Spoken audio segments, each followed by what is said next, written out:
आइए प्यारे, आप सभी का आपके इस चैनल पर हार्दिक स्वागत एवं अभिनंदन है। आज हम इस वीडियो में आपके लिए यमक अलंकार की परिभाषा इस वीडियो में उपलब्ध करा रहे हैं। बहुत आसान परिभाषा है, इसको समझिएगा, लिखिएगा कि यमक अलंकार की परिभाषा इस प्रकार हम लिखेंगे कि जब किसी शब्द का प्रयोग दो या दो से अधिक बार होता है और हर बार उसका अर्थ भिन्न भिन्न होता है, तब वहाँ यमक अलंकार होता है। कैसे? मतलब कि कोई एक लाइन है या कविता है, उसमें कोई शब्द दो बार आ जाए या दो से अधिक बार आ जाए और उसका प्रत्येक बार अर्थ अलग अलग हो। जितनी बार उसका अर्थ निकाला जाए वो शब्दों के अर्थ अलग अलग हो। है एक ही शब्द लेकिन उन शब्दों के अर्थ अलग हो, यानी एक शब्द दो बार आए, तीन बार आए और उन शब्द का अर्थ बार बार अलग आए, अलग निकले, तो वहाँ यमक अलंकार होता है। तो इस प्रकार हम याद कर लेंगे। 3 लाइन की परिभाषा है। जब किसी शब्द का प्रयोग दो या दो से अधिक बार होता है और हर बार उसका अर्थ भिन्न भिन्न होता है, तब वहाँ यमक अलंकार होता है। इस प्रकार परिभाषा बहुत आसान शब्दों में आपको समझाने का प्रयास किया गया। अब इसके उदाहरण भी देख लीजिए, उदाहरण समझ लीजिए। जैसे कि कनक कनकते सौगुनी, मादकता अधिकाय, वा खाए बौराए जग, या पाए बौराए। तो कनक कनक यानी कनक दो बार आया है प्रयोग में। एक कनक का मतलब है सोना और एक कनक का मतलब है धतूरा।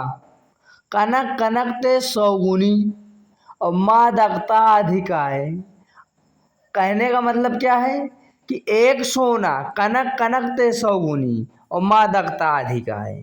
मादकता माने ज़्यादा मिल जाए यदि सोना, तो उससे लोगों के अंदर घमंड आ जाएगा। और या खाए बौरा जग, यानी एक सोना है और एक धतूरा है। कनक कनक यानी एक कनक माने सोना, एक कनक माने धतूरा। तो कनक कनकते सौगुनी मादकता अधिकाय, ये यदि 100 गुना हमको प्राप्त हो जाए, हमारे औकात से ज़्यादा हमको सोना मिल जाए या हम धतूरे का सेवन कर लें, तो इसकी मादकता अर्थात इसका दुष्प्रभाव हमको अधिक हो जाता है। और एक का दुष्प्रभाव ऐसा होता है कि खा लेने से व्यक्ति पागल हो जाता है, बौरा जाता है। और एक का दुष्प्रभाव ऐसा है कि यदि प्राप्त हो जाए तो इतनी मादकता आ जाती है कि वो भी बौरा जाता है, पगला जाता है, मादकता आ जाती है, उसके अंदर घमंड आ जाता है ना। बहुत तो बहुत सोना पा करके पागल हो जाते हैं, हजम नहीं कर पाते हैं। बहुत उदाहरण आपको समझ में सुनने को गांव देहात में मिल जाते होंगे ना। तो यहाँ कनक कनक दो बार आया, दोनों बार अर्थ अलग अलग, यानी जहाँ कोई लाइन में एक शब्द दो बार आए, तीन बार आए और उसका अर्थ अलग अलग हो, वहीं पर यमक अलंकार है। अब दूसरा उदाहरण देखिए, काली घटा का घमंड घटा। तो काली घटा, घटा माने बादल, और घमंड घटा, घटा माने घटना। तो घटा दो बार आया, एक घटा का मतलब बादल हुआ और एक घटा का मतलब हुआ घटना।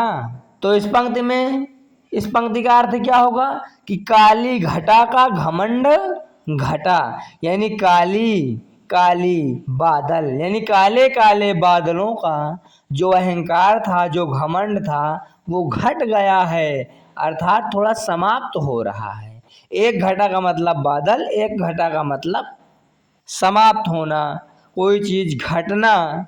तो इस प्रकार हमको आशा है कि आपको समझ में आया होगा। इसी प्रकार आप हमारे चैनल से जुड़ जाइए। आपको यहाँ पर कक्षा 9 से 12 तक के जितने भी हिंदी संबंधित अभ्यास प्रश्न हैं, उनके उत्तर यूपी बोर्ड के आपको यहाँ मिलेंगे। धन्यवाद।